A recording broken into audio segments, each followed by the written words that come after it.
with takeaways. Kinaki hia ki te wai, chat back for days. Aira e tiwi ko te wāhanga tēnei o Chat Back, Tipuna Origins highly uplifted. We are the afternoon show, the drive show here at Radio Kahungunu. Koia tērā ko Pereri King, me tana waiata e kia nei ko Nuhaka, and we've got him in the studio here today. I don't know if you can tell by the sound of my voice, but I'm pretty excited. It's good to have you here today, my bro. Yeah, cuz, nā te aroha, ko te wai ka mua rangi, ko te wai kohua papakata, ko te tō mai rangi a ta whai, ko tangaroa haha mautai, te pōtiri a o kai tuahi nui a hine moana. Ko parata, ko kiwa, te matua o te moana nui, ko kaukau te kaitiaki a te kuraika, au kumanga e hina. Ko te waka maru e re, ko ngā roto a maru ko pipiri e, ko te ihorangi rurutu mai tōna aroha, ki ngā pai maunga ngā mātapuna o ngā wai e rere mai nei e. Kia ora tātou. Kia ora, brother. Kua tūkuna tērā ki te rangi. He karakia, he karanga. Kia tae mai rātau o tua o te ārai ki Wainganui tonu i a tāua, kai te mihi kia koe e taku tuakana tēnā koe nau mai haramai. Ooh, I felt that, and I like to feel that. I'm the son of a preacher man, you know, so I know the spirit world. I tipu au I roto i te hāhi, I nāia nei ka hikoi au i te ao Māori, engari kai te mohu au ki te ao wairua. Nō reira kai te mihi kia koe nā hau tonu te arawhata ki te rungarawa i whakatū. Brother, introduce yourself. Firstly, to me, like I've been telling the whānau all week, I only just met you last year at the Radio Awards, where you were one of the guest singers, and I had the privilege of being on stage and on camera for Māori television. Kei te hia au te mōhi o kia koe, mōhi o tonu au no Nuhaka koe. Tell me about yourself. Well, don't tell me about yourself, tell me about what you want to tell me about. Well, brother, I think we met another time too, and I remember, I don't remember where it was, but I remember sitting there watching Macy Rika do a bit of a warm-up. Sure. I was sitting like maybe behind you, I want to get close to the Māori fellow on TV. And I remember it, because I was going, she's sort of like the India Ari by Māori. Yeah. And fellow, you got up and said that on your lines. Ah. Yeah, introducing the, known as the India Ari of the Māori world. You went and dropped it into my mind. You're welcome, brother. The thing about being that fellow on the TV is that you've got all of these things happening all around you. Representative. And it happens so much that when I meet beautiful people like you, or we're in the same atmosphere, sometimes it doesn't register. And kei te whakapāhau au kia koe mō tērā. Which is why I really wanted to take the opportunity for us to sit together and do this properly, my bro. Do this properly. Tēnā, tukuna mai tō pepeha e mōhi wai te iwi kia koe. Taro tōku māma, ko haruru te maunga, ko ngaru e te aua, ko tūtira te roto, ko tangitu te moana, ko tā ngoi o te marae, e moi ana i tēnei wā, nā te kaha o te pure o Kapireira.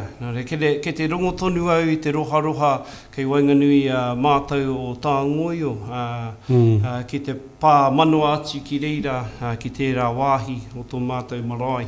Kia ora. Reira, tērā kōrero ki reira, no te hapu o marangatu he tāua, no te iwi o ngai tangaroa. Che. E he iwi take no konei. Che. No te whanganui arotu. E mihi atu ki a tātou kata. Tēnā koe.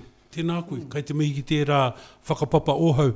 So what we're going to do, whānau, I've sort of split this hour into 3. We've got like 10 minutes in each spot. And I've got a countdown on my... See, the thing with me, because I'm the hearty coastie, I go a little bit hard. And because he urio no Māui Pōtiki, I'm like Māui Tinihanga, and I can get carried away. So I've got a countdown on over here. Tell me about your growing up. I tipu koe I whea? Ki roto nei, ki te haki pei, ki te matawa Māui. ki roto I te tahi taone, te waonui a taone, ko te wharenui o Maraenui. Che. Tipu ake au I roto rā. O te wā eti, ka peka ati mātou te whānau ki Waipureku, ki tahi ati Clive, Che. East Clive, ai.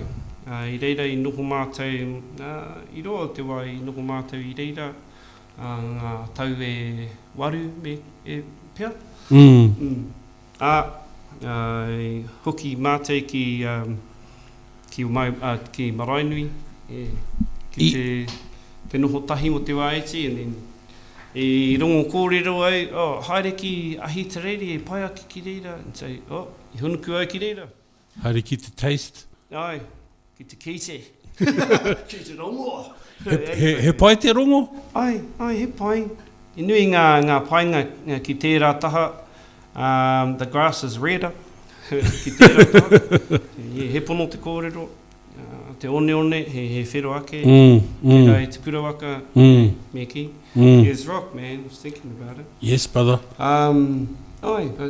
Went over there, bro. Went to a place called Hampton Park, known as where the HP boys are. Know their dads, crack up. But I had a life over there. I was just trying to explore myself, who I am as a man. I was 16 at the time. Yep. A young fella want to get away from the hood. Yep. Went over there, had some good times and some bad times, but most of all learned some experiential things about who I am and how I interact with the world. Didn't entirely like it. Just a bit fast, a little bit less meaning, and I'm a meaningful as fella, so I was getting lost in that. Yes. A couple of bad moves I think I made, and then Mum was like, nah. So she moved me with my auntie and uncle about it. Nah, that didn't happen actually. I just stayed there and handled it for longer. And by the time I came back, I was pretty mamai. And so, one thing I always used was waiata to get me through things. Grew up in the hahi rātana, so always had choir practice, and I loved Māte Māori, is still my favourite to this day, because I knew after that comes the kai. Yeah, it was like, yes. Yeah. And then we get all spiritual on that one. We grew up poor, we grew up no kai. Yes. So Māte Māori is still and always will be the most beautiful himini, because straight after that, they have a little kōrero and someone wins the raffle and then kai time. Bro, hard case thing, iau I te kura tuarua I Tūrangatāne. My best mate, one of my best mates, so there's three of us, me, a fella by the name of Patrick Tākoko, moko artist, and Henare Tahuri. And Henare Tahuri from Te Wairoa was sent to Gizzy to go to Gizzy Boys High School, and the three of us became inseparable. At that stage, his whānau, Hāti Rātana, and he knew that my father was a pastor. And he said to me, does the Bible say that you got to feed the poor? And I was like, yeah. And he reckons, we're coming home to your place for lunch. And that was us for the rest of our schooling career. My parents were feeding this fella from Blimmin, Te Wairoa and Rangi Āhua. And it was beautiful. They loved him. It's hard case that you bring that up. So I'm going to play If You Want It. Tell us about this waiata. Then we're going to come back and have a bit more.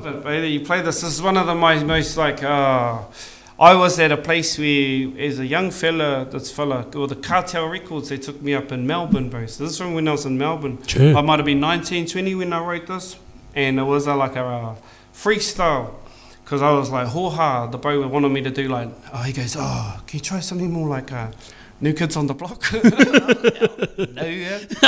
So I started mocking and and so this is actually that song. Wow. So it's not the proudest of my songs, but hey, have a listen to this and I'll talk to you about my development as a singer, because this is that song when I'm like, And so it talks about bling bling and taking girls out, and that's nothing like what I'm like. Yes. So that was part of the confusion of being in the Aussie. As a coastie, you're like, it's actually not what I'm like. Yes.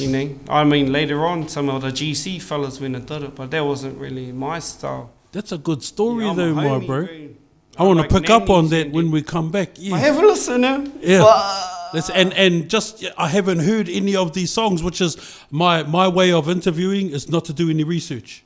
I ask on the spot, and I'm looking forward to hearing this. Cheer, my bro. Whakarongo mai rā e te iwi. Kia ora tātou.